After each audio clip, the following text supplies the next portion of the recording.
আজকে যদি আমরা সিএসএস এর মধ্যে ফন্ট নিয়ে আলোচনা করি, তাহলে ফন্ট নিয়ে আলোচনা করলে অনেকটা সময় লাগবে আমাদের। তারপরে আমরা ফন্ট নিয়ে আলোচনা করব।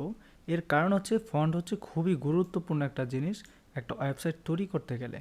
কীরকম আমরা যদি খেয়াল করি, তাহলে আমরা W3 স্কুলসে দেখব যে এখানে কয়েকটা ফন্টের নাম লেখা আছে, এটাকে বলা হয় ফন্ট ফ্যামিলি। ওকে, তাহলে দেখো সেরিফ নামে একটা ফন্ট, এটার নাম, এবং এই ফন্টের স্টাইলগুলো দেখে কীরকম, এই হচ্ছে স্টাইল। ওকে, সেন্স শেরিফ দেখো, এইগুলো হচ্ছে নাম, এটা হচ্ছে ফন্টের ফ্যামিলির নাম, ঠিক আছে।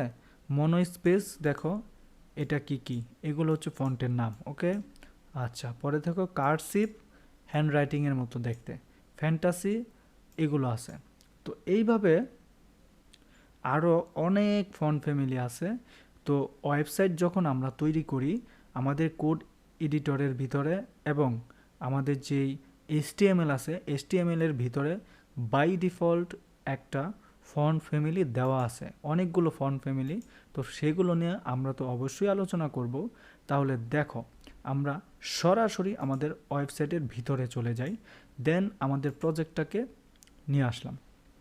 এখন আমরা চাচ্ছি আমাদের এই যে ITMASUD, এটার একটা ফন্ট ফ্যামিলি চেঞ্জ করতে, ঠিক আছে। তো এটাকে চেঞ্জ করতে হলে আমাদেরকে এখানে লিখতে হবে font family. Font family, font family লেখার পরে দেখো অনেক ধরনের লেখা আছে। আমরা মূলত এখানে এই নামগুলো দিতে পারি, এই গ্রুপগুলোকে না দিয়ে আমরা এই যে একটু আগে এগুলো পড়লাম না, কার্সিভ, ফ্যান্টাসি, মনো স্পেস, সেন্স সেরিফ, সেরিফ, এরকম আমরা দিলাম ফ্যান্টাসি। তো ফ্যান্টাসি দেওয়ার পরে এটা কি সুন্দর হয়ে গেল, রাইট। তারপরে আমরা যদি এটাকে চাই, এটা না দিয়ে আমরা অন্যটা দিব ফন্ট ফ্যামিলি, আমরা অন্যটা দিব। তাহলে আমরা দেই কীরকম, আমরা কার্সিভ দেই, কার্সিভ। দেখো কার্সিভ দেওয়াতে কীরকম হয়েছে, অ্যাকচুয়ালি এইটাই হচ্ছে বিষয় ফন্ট ফ্যামিলি। এই ফন্ট ফ্যামিলিগুলো কিভাবে আমরা আরও যুক্ত করতে পারবো তা বিস্তারিত সামনে আলোচনা করব, ঠিক আছে। তারপরে দেখো আমরা কি আলোচনা করতেছি, ওয়েব সেভ ফন্ট, ওয়েবসাইটে সেভ করার যে ফন্টগুলো আছে সেগুলো কি, এগুলো হচ্ছে ওয়েব সেভ ফন্ট, ঠিক আছে। ওয়েবসাইটের ভিতরে যেগুলো থাকে এগুলো হচ্ছে সবচেয়ে গুরুত্বপূর্ণ best web save font HTML and CSS। কি বললো, HTML এবং CSS ব্যবহারের ক্ষেত্রে এই ফন্টগুলো সবসময় আমরা ব্যবহার করব, এগুলো বাই ডিফল্ট থাকে, ঠিক আছে। তো এইগুলো আমরা কিভাবে দেখাবো একটু যদি খেয়াল করি, তাহলে দেখো আমরা এখানে ফন্ট ফ্যামিলিতে গিয়ে আমরা কার্সিভ এইগুলোর কি বলে ফ্যামিলি না লিখে আমরা এটাও লিখতে পারি, ফন্ট ফ্যামিলি না লিখে লিখতে পারি আমরা ব্রাশ স্ক্রিপ্ট বা কিউরিয়ার বা মনোস্কেপ, আমরা যে কোনো একটা ফন্টের নাম লিখব। এখানে দেখো কুরিয়ার নিউ, কুরিয়ার মনো স্পেস দিলাম, দেখো তারপরে কিন্তু আমাদের এগুলো চেঞ্জ হয়ে গেছে, রাইট। চেঞ্জ হবেই, আমরা এখানে সরাসরি ওদের ফন্ট ফ্যামিলির নাম দিলেও পারি অথবা ফন্টের নামগুলো দিলেও পারি, ঠিক আছে। এইভাবে আমরা ফন্ট ফ্যামিলিগুলো চেঞ্জ করতে পারি, ঠিক আছে।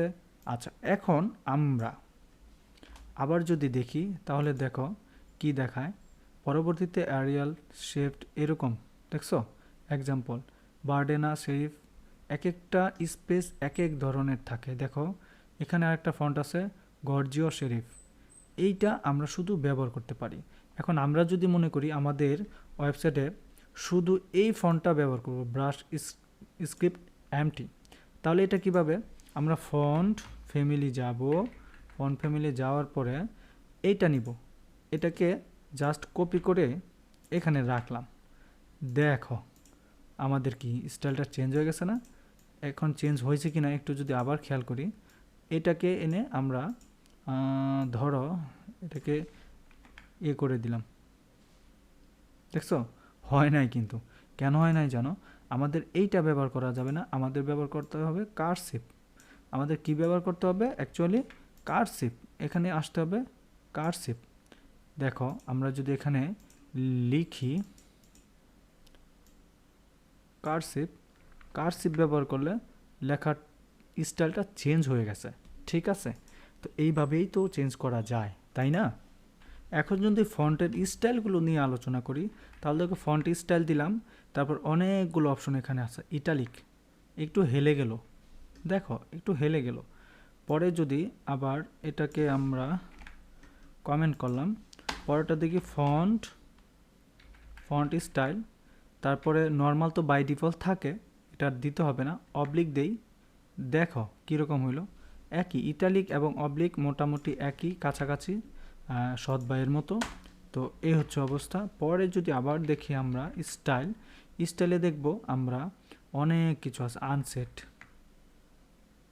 আনসেটে কিছু হয় নাই, পরবর্তীতে আমরা যখন অ্যাডভান্সে যাব তখন আমরা দেখব অ্যাকচুয়ালি আনসেটটা কি। এখন দেখব ফন্টের উইথটা। এখন ফন্টের উইথ দেখতে হলে আমাদের কি করতে হবে, আমাদের নিতে হবে প্যারাগ্রাফ ট্যাগটা, কারণ এটা তো অলরেডি মোটা আছে, এই জন্য এটাকে বোঝা যাবে না কাজ করলে। আমরা এটাকে নেব ফন্ট ওয়েটটা যদি নেই, এখানে ফন্ট ওয়েট 100 নিলাম, দেখো 100 নিয়ে পিক্সেল দিলাম, দেখো কি দেখায়, বাই ডিফল্ট যা আছে তাই। এখন ফন্ট ওয়েটটাকে যদি আমরা 200 দিই তাহলে দেখো কি দেখায়, 300 দেই কি দেখায়, 400 দেই কি দেখায়, কি হচ্ছে, কিছু হচ্ছে কি না। আমরা যদি দেখি font weight normal, font weight bold, এই জিনিসগুলো দিতে হবে, কারণ কি এখানে পিক্সেল এটা সেটা কোনো কিছুই হবে না। আমরা যদি দেই বোল্ড তাহলে দেখো বোল্ড হলো, আমাদের লেখাগুলো কি বোল্ড হয়ে গেছে। তারপরে যদি বোল্ডার দিই, তাও বোল্ড থেকে আরও বেশি বোল্ড হবে। এই হচ্ছে ফন্টের ওয়েট, ঠিক আছে। আমরা ফন্টের ওয়েটটা আরও বেশি দিতে পারি, যেমন যদি এখানে দেখাই 800 পিক্সেল, যেমন এখানে দেখেন 800 পিক্সেল CSS আছে। ফন্টের ভেরিয়েন্ট আছে স্মল ক্যাপস, তারপর হচ্ছে নর্মাল ক্যাপস। আমরা যদি স্মল ক্যাপসটা দেখি ফন্টের ভেরিয়েন্টে, ফন্ট ভেরিয়েন্ট দেখো, ফন্ট ভেরিয়েন্ট আমরা স্মল ক্যাপস দিলাম, এবার দেখো কি হলো, কীরকম দেখায়, একটা স্টাইলের ভিতরে আসতেছে তাই না, সুন্দর করে দেখাচ্ছে স্মল ক্যাপস। আর আমরা এটাকে কেটে দিলাম, দেখো একটা বাড়ি দিয়ে ডিজাইনটা চেঞ্জ হয়ে গেল। এই হচ্ছে আমাদের ফন্টের অবস্থা। পরে যদি দেখি, আমরা মূলত সবসময় রেফারেন্স হিসেবে এই ওয়েবসাইটটাকেই ধরি, তো এটা হচ্ছে ওয়ার্ল্ড বেস্ট। এবং ফন্টের সাইজটা যদি আমরা দেখি, ফন্টের সাইজটা কি হয়, ওই যে আমরা বললাম পিক্সেল এইটা সেটা, এই যে ফন্টের সাইজ, সাপোজ এই ফন্টটা আছে কত, এই ফন্টটা আছে ধরো কোথাও একটা আছে, আমরা এটাকে ফন্টের এটা বাই ডিফল্ট অনেক বড় আছে, তো এটা 100 করে রাখি আমরা। আচ্ছা, ফন্টের সাইজটা দিই,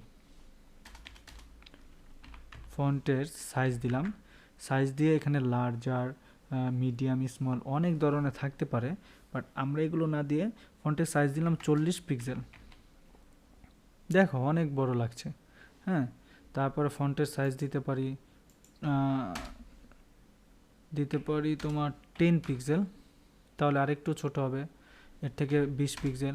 এটা হচ্ছে ফন্টের সাইজটা মূলত করে। তারপরে আমরা যদি দেখি set font size with EM, font size with EM মানে কি খেয়াল করো, ইএম দিয়েও তৈরি করা যেতে পারে, ঠিক আছে, পিক্সেল ক্যালকুলেট করে, বাট এটা আমরা একটু রিস্ক বা আমাদের ক্যালকুলেশন করতেও ঝামেলা, এটা আমরা ব্যবহার করব না, আমরা অ্যাকচুয়ালি পিক্সেলটা হিসাবেই চিন্তা করব। আচ্ছা, পরে যদি আমরা আসি use a combination of percentage ইএমে চলে আসে, ঠিক আছে। একটা ফন্ট সাইজ যদি আমরা দেখাই, ফন্ট সাইজ হচ্ছে 100%, বডির ফন্ট সাইজ হচ্ছে 100%, এবং হেডিং ট্যাগের পার্সেন্টেজ এত, তারপর হচ্ছে হেডিং ফন্ট সাইজের এত, এগুলো আমাদের দেখার দরকার নাই। সবচেয়ে গুরুত্বপূর্ণ হচ্ছে আমাদের রেসপন্সিভ ফন্ট সাইজ। এটা কি একটা খায় না পরে, একটু আমরা যদি দেখি ফন্ট সাইজ আমরা ভার্টিক্যাল অনুসারে নেব, যেমন আমরা একটু এইখানে দেখাই, আমাদের হেডিং ট্যাগটাতেই যদি ফন্ট সাইজটা দেখাই, ফন্ট সাইজ তারপর হচ্ছে 10 BH, BH দিলাম, দেখো এটা এরকম। হ্যাঁ, তারপরে 10 BH না দিয়ে আমরা যদি 30 BH দিলাম, তাহলে দেখো এটা না একটা রেসপন্সিভ চলে আসছে, যে রেসপন্সিভ দেখছো, এটাকে আমরা 20 দিলাম, তাহলে দেখো এই যে এরকম রেসপন্সিভ। ছোট করি, দেখো ভেঙে আসতেছে, এটা হচ্ছে রেসপন্সিভ। আমরা যদি আরেকটু ডিটেলস আলোচনা করি, তাহলে দেখো ফন্ট সাইজের ভিতরে এইটা হচ্ছে viewport, with in the viewport 10 centimetre.